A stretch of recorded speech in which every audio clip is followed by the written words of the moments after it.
And I think we are live. Looks like it's working.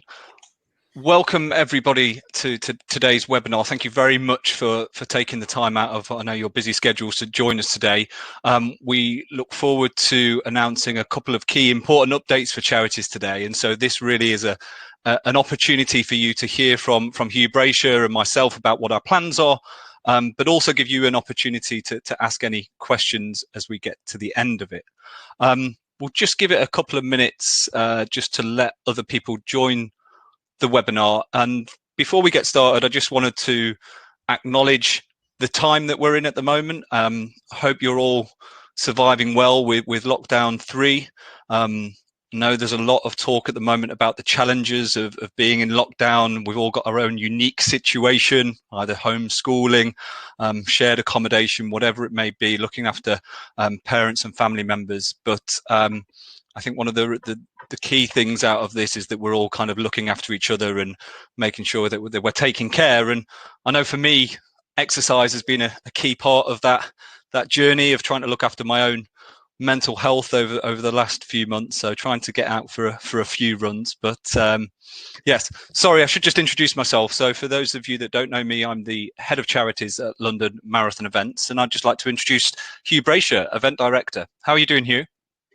Yeah, Kenneth, I'm doing okay. I don't think, as you say, at this moment in lockdown 3.0, anyone's doing brilliantly. It's, feels pretty oppressive and repetitive, and just the news, or some of the news is, of what's happening in the NHS and with the number of deaths is just horrendous. So, it's difficult, and mental health is really important.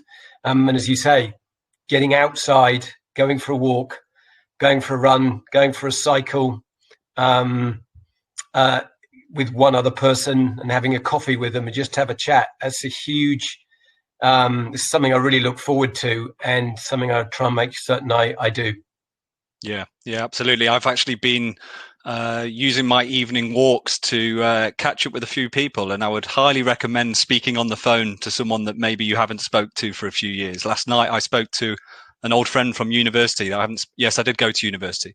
I haven't spoke to in probably more than 5-6 years, and that was just a really it's good to be able to chat and catch up and check in on him. So yeah, look, just a few housekeeping things before we get into this. We're going to give quite a lot of information in the deck today. We'll go through it slowly so you can take it in. If you could store up any questions towards the end, we're hopeful that many of the questions that you have will be answered as we go through the presentation. We're hoping that it will take around 20-25 minutes to go through the deck, and then we'll have some time at the end, so hopefully wrapping up within 45 minutes. There is someone from the London Marathon Events team who's monitoring the chat, so they will be able to post some links in there. And as we get towards the end of the slide deck and the presentation, we will be sharing the release, the press release, which will have further detail of what we're going to talk about.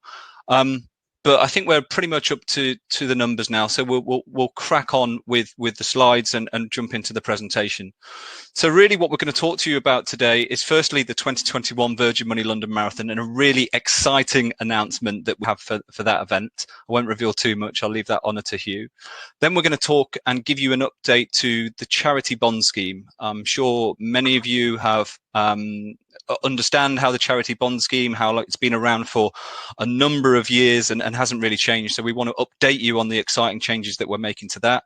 We'll talk a little bit more about those charities that have 1-year bond places and how they will be impacted. And then finally, we'll touch on the 2022 London Marathon Charity Advertising Partnership Programme that we're actually really excited again to launch today. And then there's probably another little glimpse of something exciting coming down the road, which we'll also talk to you about. So at this point, I'm going to hand over to Hugh Brasher, and we're going to go into really the first update around the 2021 Virgin Money London Marathon. So Hugh, over to you. Yeah, thank you, Kenneth, and welcome everybody. And I'm delighted to say that today we are announcing that the 2021 Virgin Money London Marathon, we are aiming for 100,000 participants. That is 50,000 in the virtual Virgin Money London Marathon. The London Marathon, their way, your way, and 50,000 on the roads from Greenwich to Westminster.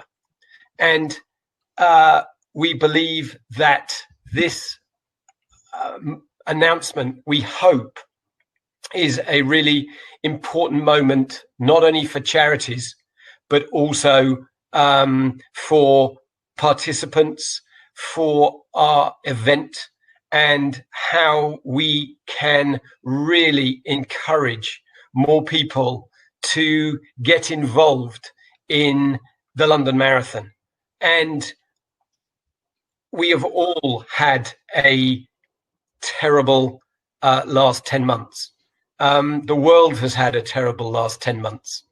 The effect on charities over the last 10 months has been unimaginable, and it is still going on.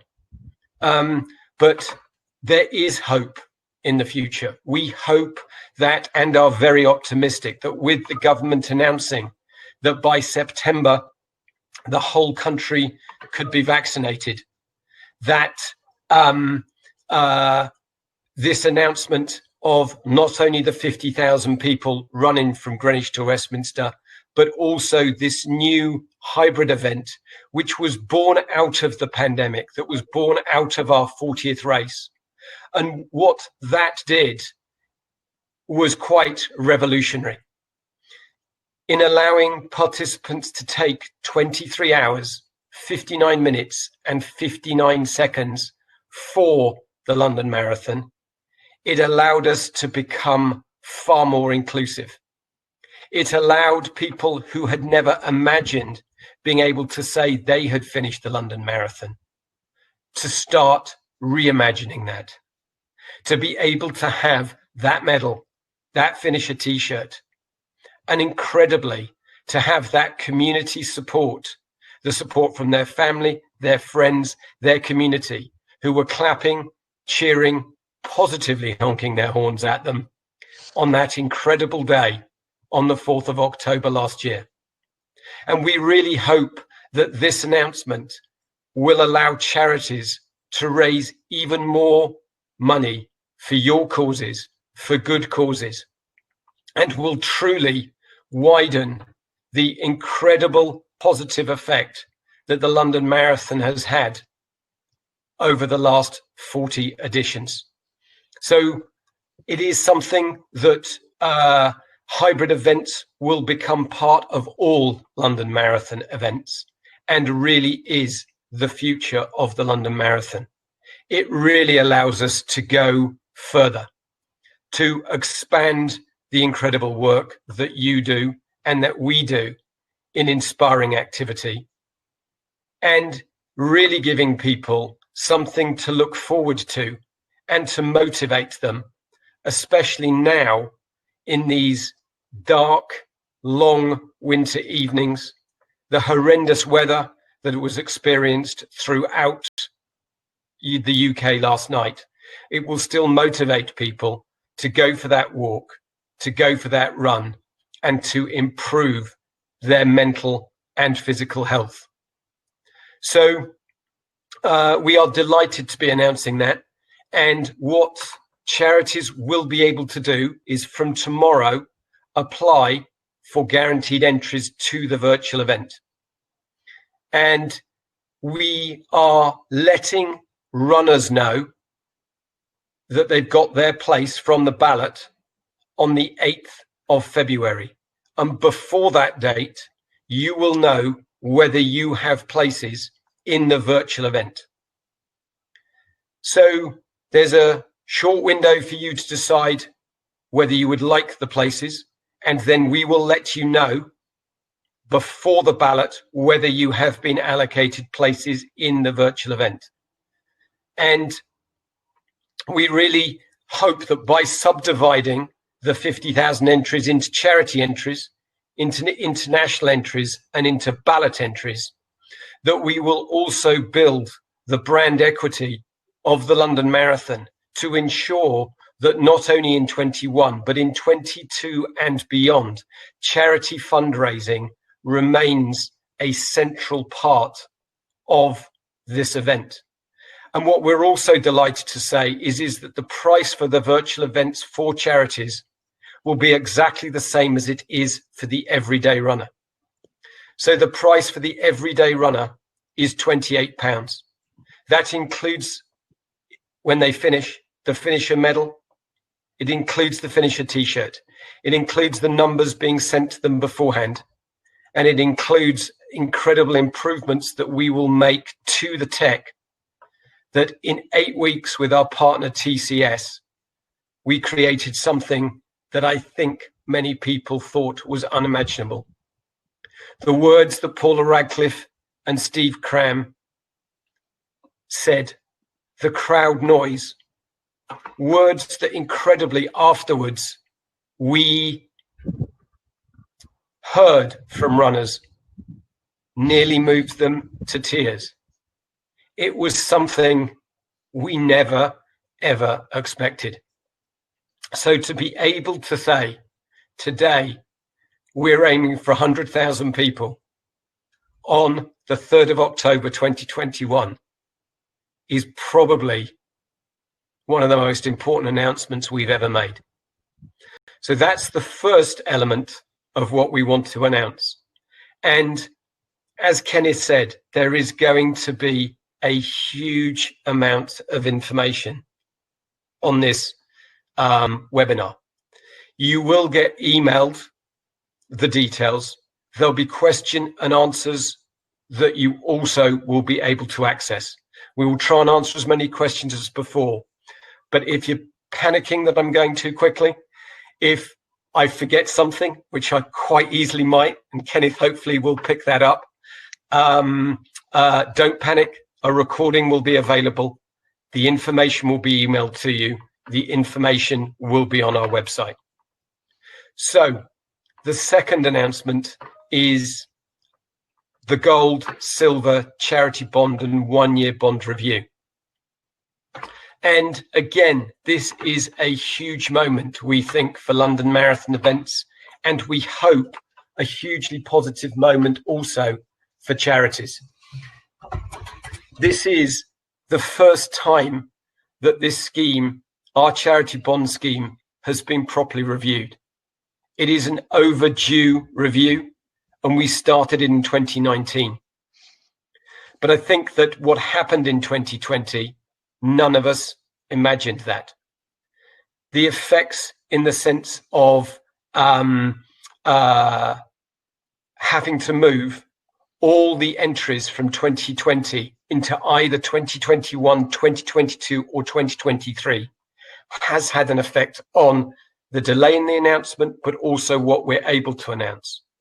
But what we truly hope is that overall, holistically, when you look at all the announcements we're making, announcements about the virtual event, announcements about this review, that overall what we've done is fair, opens up the event to as many charities as possible, and also keeps charities that have been partners with London Marathon events for many, many years engaged and content with what we've done. And I have used the word content on purpose.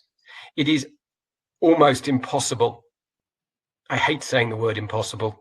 It is almost impossible to make everybody happy. But what we try and do, we are the most popular marathon in the planet. We want to stay the most popular marathon in the planet. We want to give people the most amazing experience, not only on the day, but in the build-up, whether they're doing it with those, with the crowds from Greenwich to Westminster, or whether they're doing it with their community from their homes. However they are approaching the London Marathon, we want them to do it with the most amazing joy, with the most amazing community feel. And that is something that our founders instilled in this company. We want to show that on a day, the family of mankind can truly be united. And that now more than ever is needed.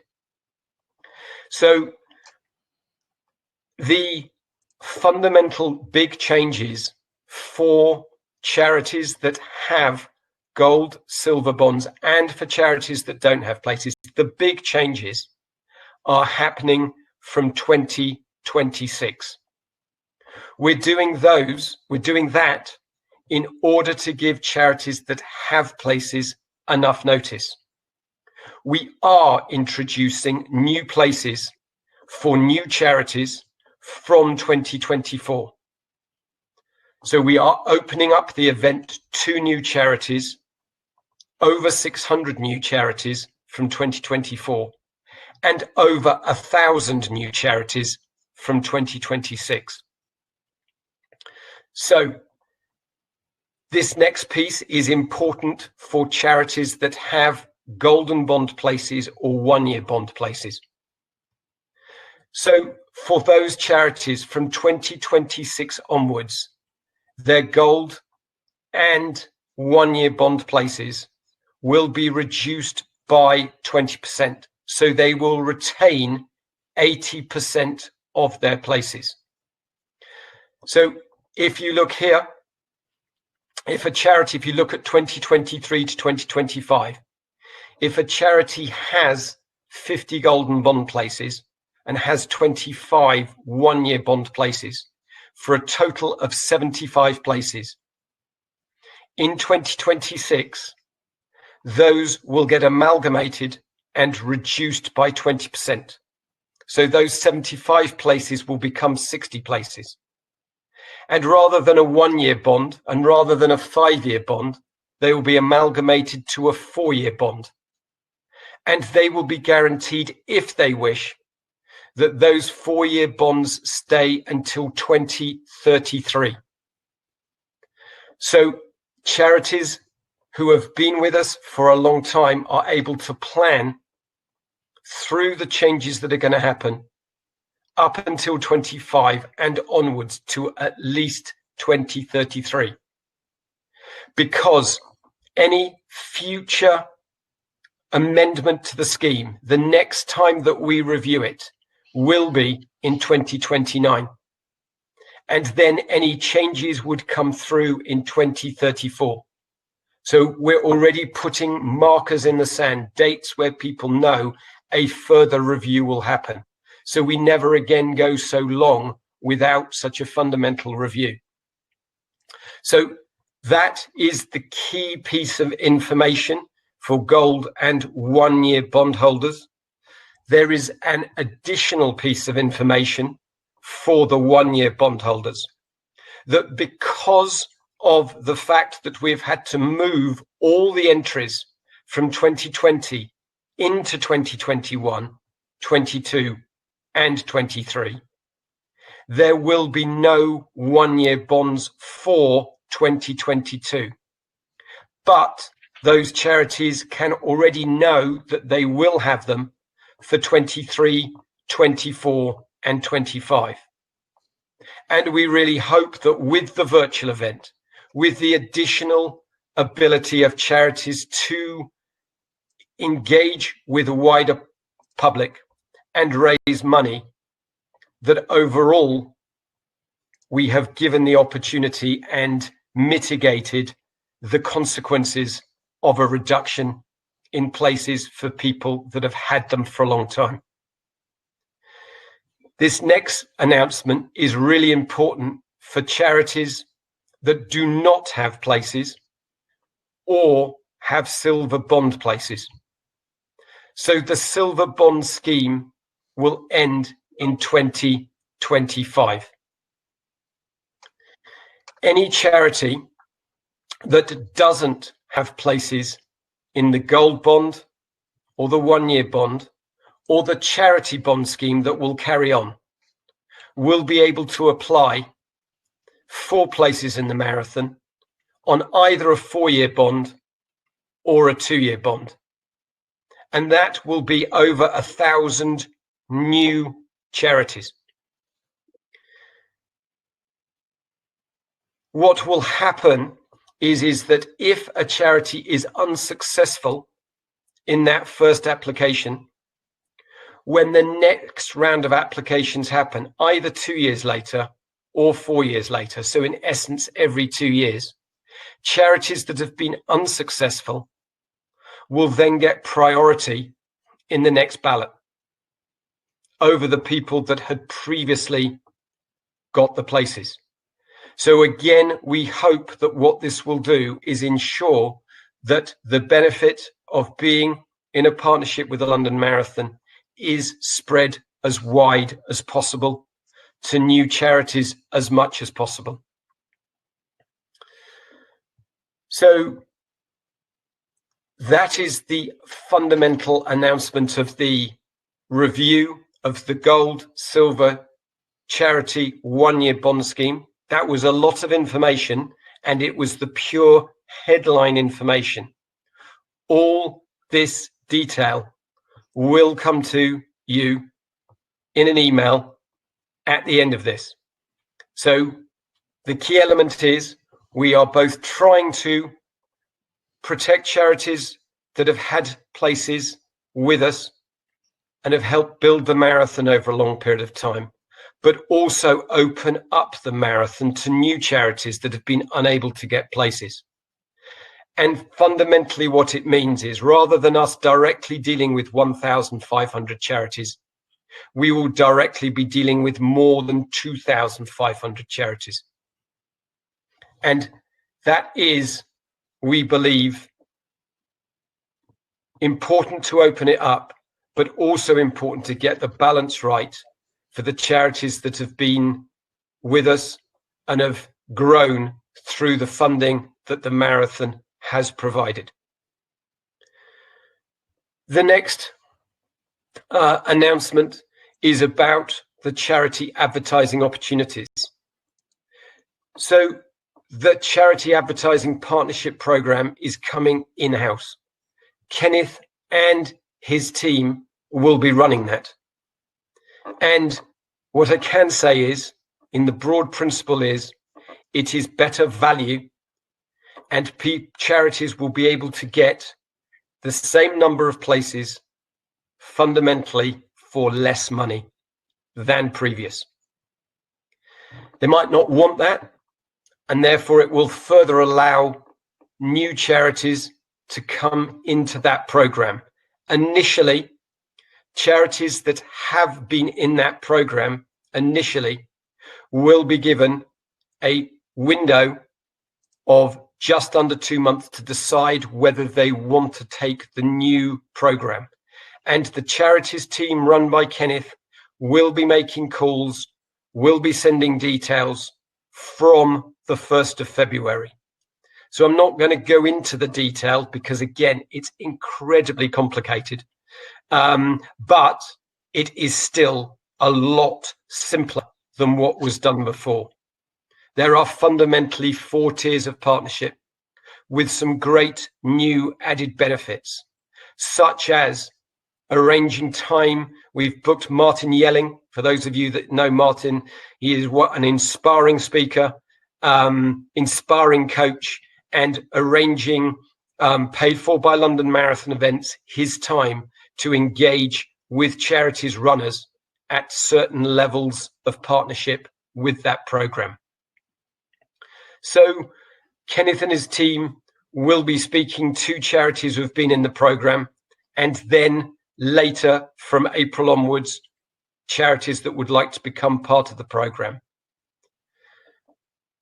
And I believe the final bit of the announcement of today, and I'm just going to check, Kenneth, have I left anything out? You're doing all right so far, Hugh. Thank you. Is that we will be announcing in February a new virtual event and a campaign for all charities to be getting involved in, that in essence will replace the 2.6 challenge from last year. We're letting you know this is coming because this is going to happen in April. The announcement of what it is will be made in February. Once again, London Marathon Events will be working with other mass participation event organisers. and Studio Republic and Livewire, who did such a great job in the website and in the digital collateral that we were able to provide to all charities, because we do realize that still many people are on furlough. We know that the Chancellor has confirmed that at the moment up until April, and this will happen in April. But we are delighted to say that it won't be the 2.6 challenge, but it will be, we believe, it is something that all charities can get behind. And we really hope it will be even more successful than the 2.6 challenge. And what we learnt from that can then be used to amplify the message for fundraising. That, we hope, again, is a really important message to charities, that we know times are tough. We know for many of you that your services are being used more now than ever before, yet you're having to do it with less money. So we are trying, as we did in 2020, we're really trying to bring to you opportunities to raise more money, opportunities to engage the country.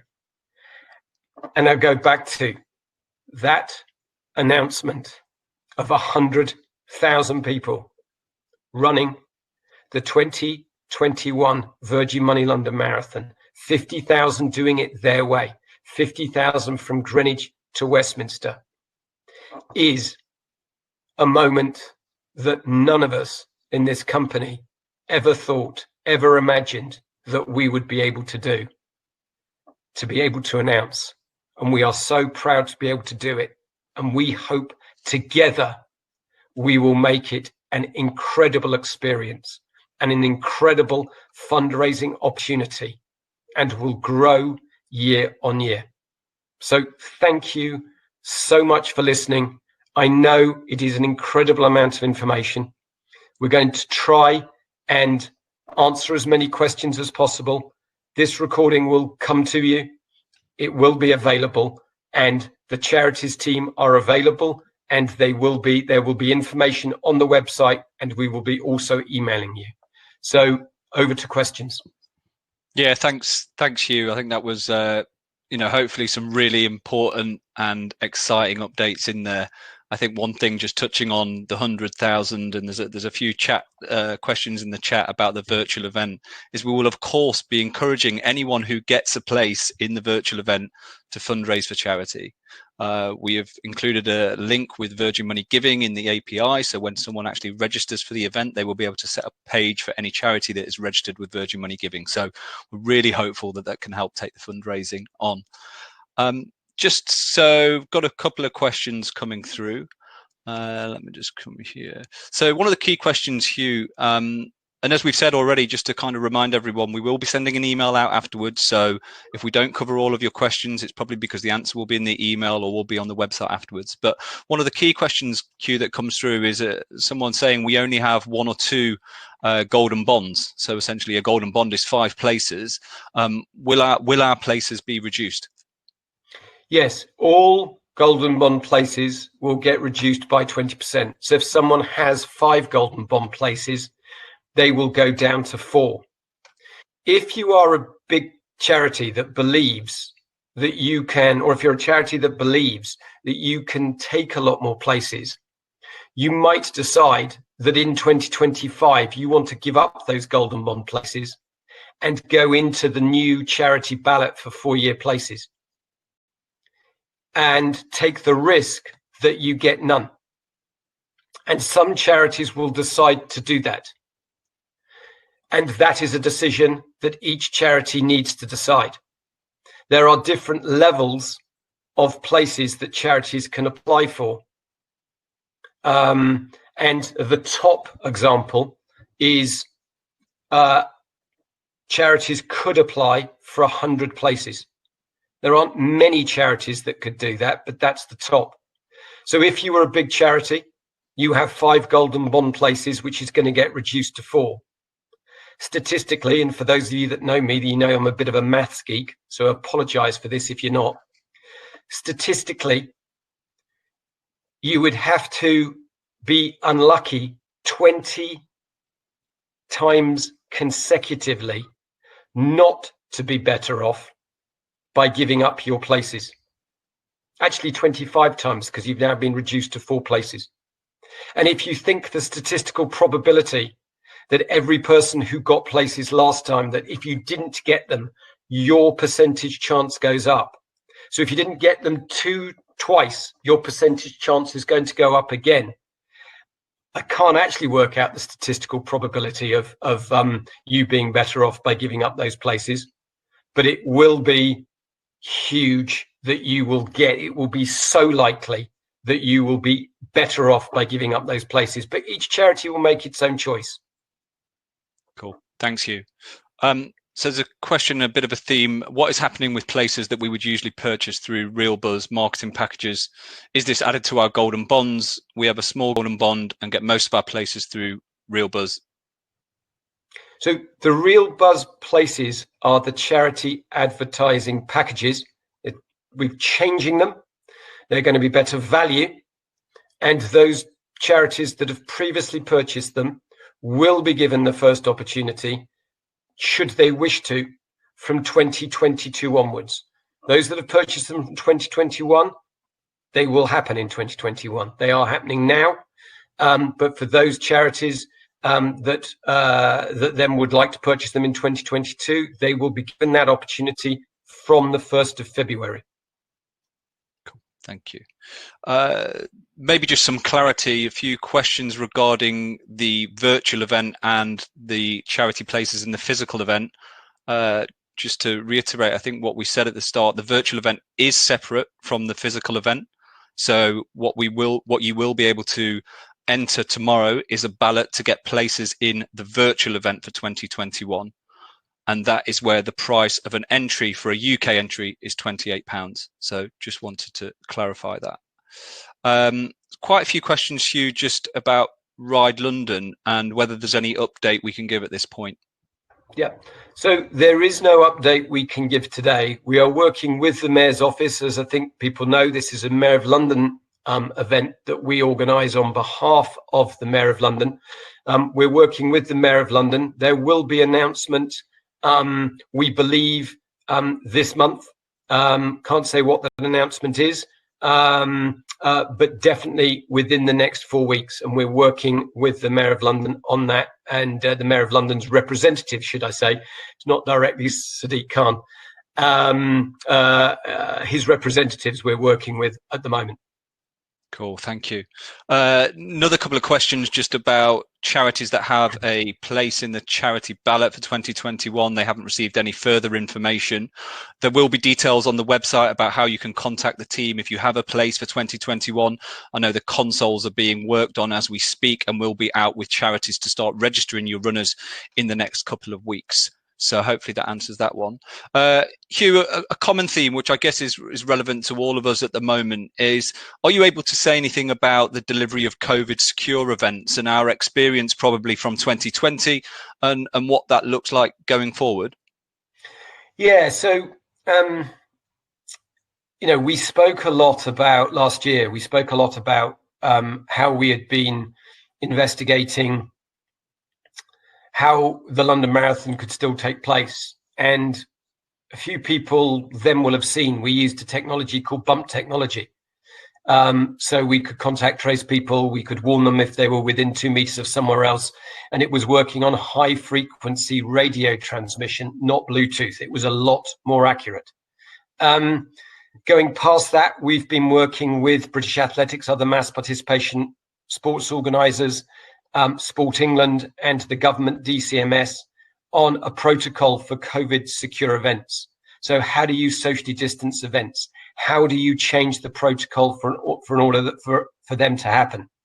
And again, I want to go into the detail. It's unbelievably complicated again. All I can say is there is a protocol that we've helped to write. And especially when you're dealing with something like the London Marathon, some of the level of technology that we can use is fairly extraordinary. It's right out there in terms of cutting edge. It's right out there in terms of even people trying to imagine what we're doing. So people often go, well, can you tell me about the different scenarios you're playing with, or that you've got, rather than playing with, that you've got? And at this stage, we don't want to do that. To a certain extent, it can cause people even more anxiety. What we do want to say is that we are very optimistic of it's happening. We are working across our events to make sure that they are able to take place socially distanced in a COVID secure way.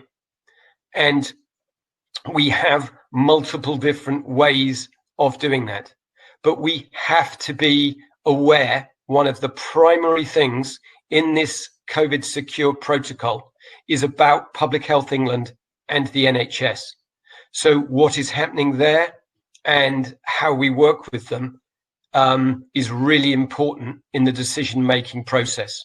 And we are at the moment in one of the darkest times. The number of deaths that were announced yesterday, but we are also in a place of 4 million vaccinations having taken place, that by Easter, everyone, I think it's over 55, so that includes me, I will be vaccinated by Easter, will be vaccinated. And as by September, the whole population will be vaccinated. And I think everyone is optimistic and hopeful about the outcome of that. So, yeah, we have a lot of different ways of delivering our events. We have a lot of different scenarios for each one, and we are working with the agencies and government agencies and local government agencies to safely deliver them. Thanks, Hugh. Seems to be lots of confusion in the questions, and just to reiterate, we do understand we're giving a lot of information here. You know, we're talking about different years. I mean, the amount of conversations we've had where we're talking about 21, 22, 23 and moving it all around. So we do appreciate it is complex, but there just seems to be some confusion about rolled over places from the 2020 event. So after the cancellation of the 2020 event, we then reallocated those places over the next 3 years, so 21, 22 and 23. Your charity should have already been contacted about that a couple of months ago when we confirmed your reallocation of places. So you should have that information. We do appreciate that at the moment it is a very difficult time. Some staff are on furlough. Occasionally emails get missed, and you're obviously dealing with a lot of things at the moment. So we will be clarifying the amount of places that you had and the impact of the bond review before the end of January to all charities that hold bonds currently. And I also wanted to say, I think, again, a couple of comments. So we have recruited 3 brilliant account managers to come and work with myself and Tom Cousins in the Charities team.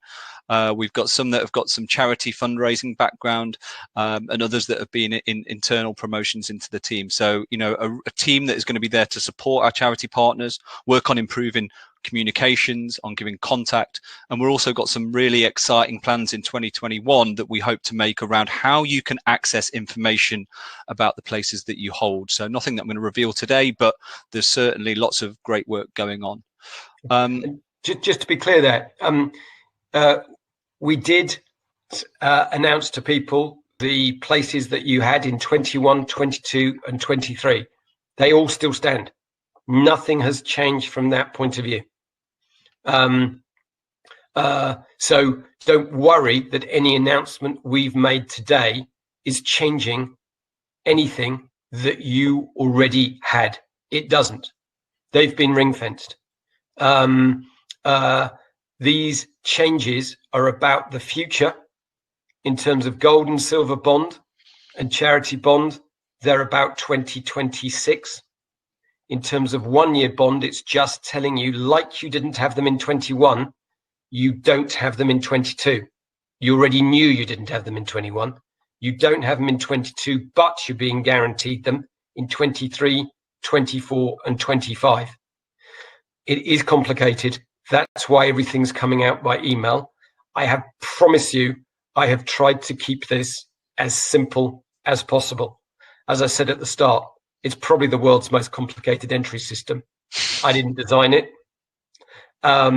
We tried to keep it as simple as possible, but it isn't.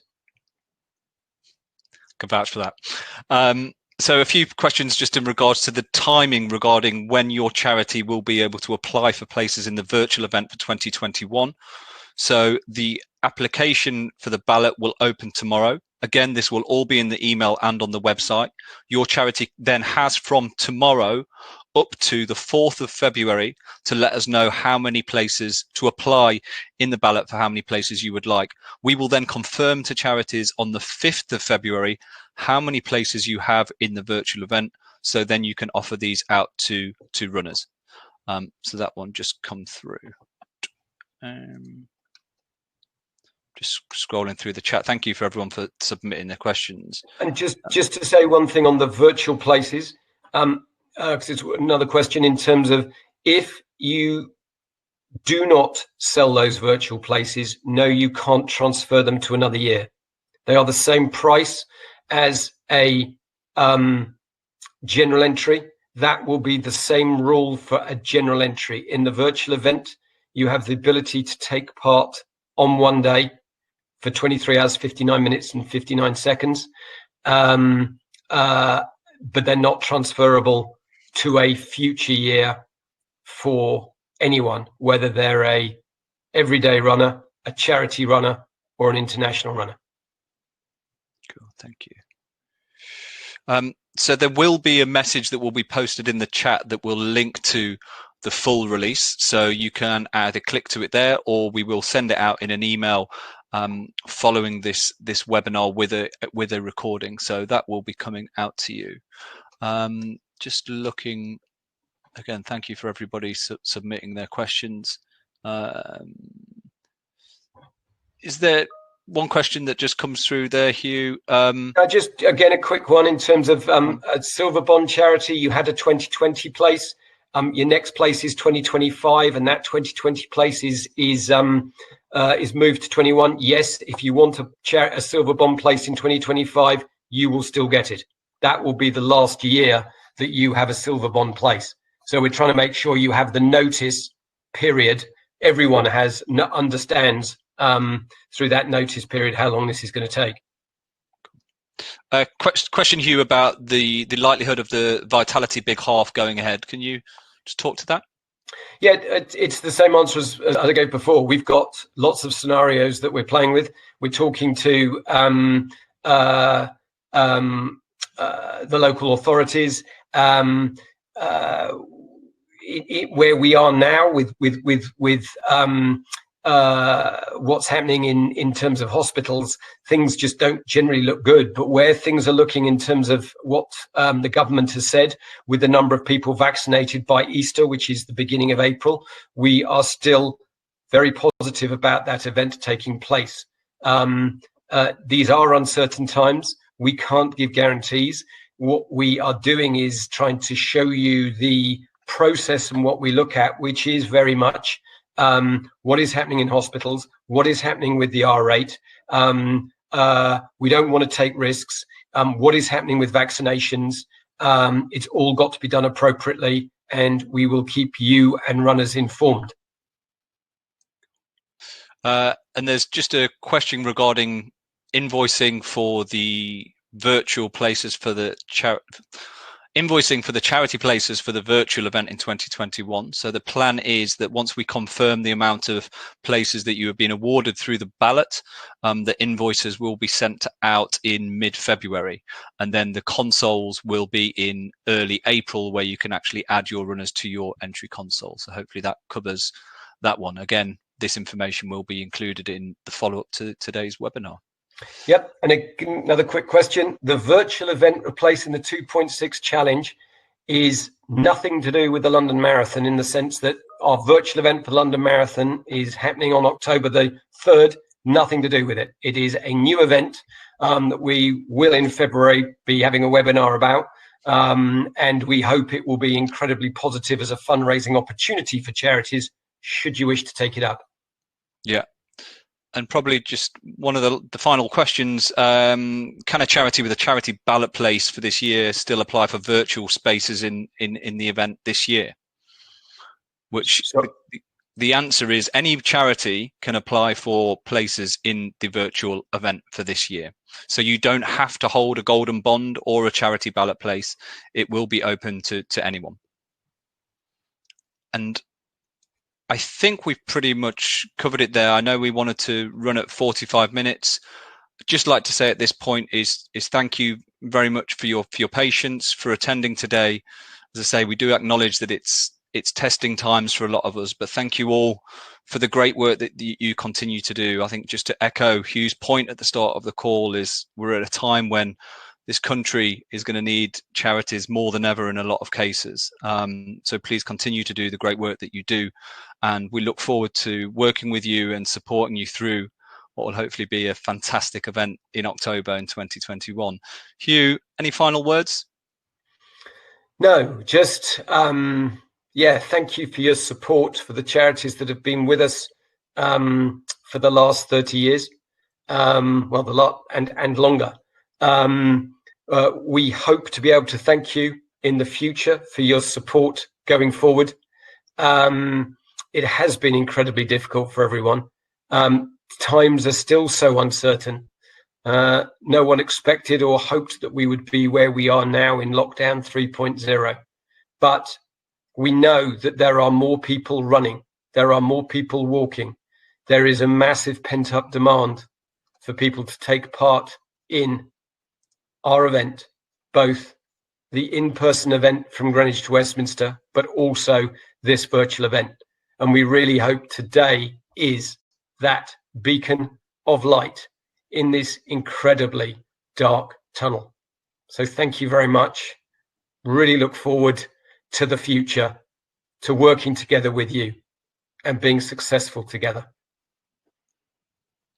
Cheers. Thank you very much, everyone.